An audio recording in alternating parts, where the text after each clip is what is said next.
Hula ni Rudy Baldwin patungkol sa pamamaalam ng dalawang kilalang artista nagkatotoo. Usap-usapan sa social media ang hula ng kilalang psychic na si Rudy Baldwin, kung saan binanggit niyang may dalawang bitter-anang artista at dalawang kilalang mang-aawit ang magpapalam na sa ating mundo. Ang post na ito ay nag-viral matapos kumalat sa mga platform tulad ng TikTok at Reddit. Sa kanyang Facebook post noong 11 ng Marso taong 2025, isinulat ni Rudy, "Mahalaga sa lahat ang kalusugan.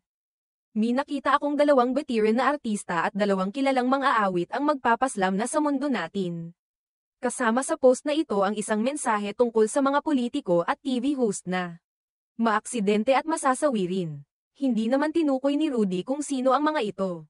Ngunit agad itong naging paksa ng mga netizen. Isang netizen ang nagkomento, "Dalawa ito sa mga kilalang artista at mang-aawit bitter-anang maituturing talaga na may tatatak natin sa mga puso't isip natin. Nakakalungkot na halos magkasunod ang kanilang pagpanaw. Rest in peace, nakikiramay ang lahat sa inyong pagpanaw." Rudy Baldwin, isa po ito sa mga nevisyon na sobrang nakakalungkot sa industriya ng showbiz.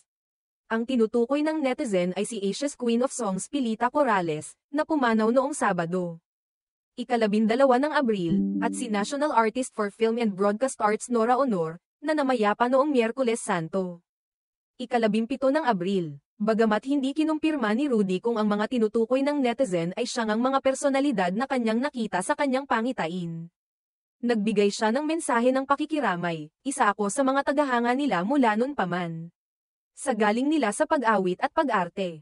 Taas puso akong nakikiramay sa pamilya nila Miss Pilita Corrales at Miss Nora Honor. Ang inyong pangalan at galing ay manatili sa bawat puso ng inyong mga tagahanga. RIP mga idol."